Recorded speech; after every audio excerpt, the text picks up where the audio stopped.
हो तेरे नैना दे अथरे वरोले मैनू जड़ तो ही पट लै गए ने।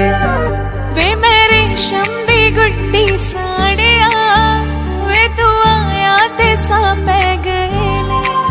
मैं तेनू सारे ही जग चों पसंद कर लिया, तेनू अखियां च पाया ते बंद कर लिया। ओ पहली पहली मुहब्बत दे पानी अज रूहां दे विच वह रहे ने।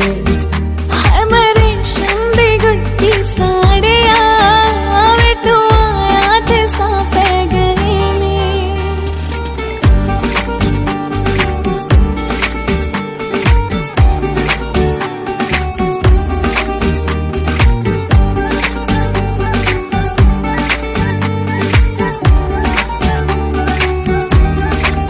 हो तेरे हुस्ना दे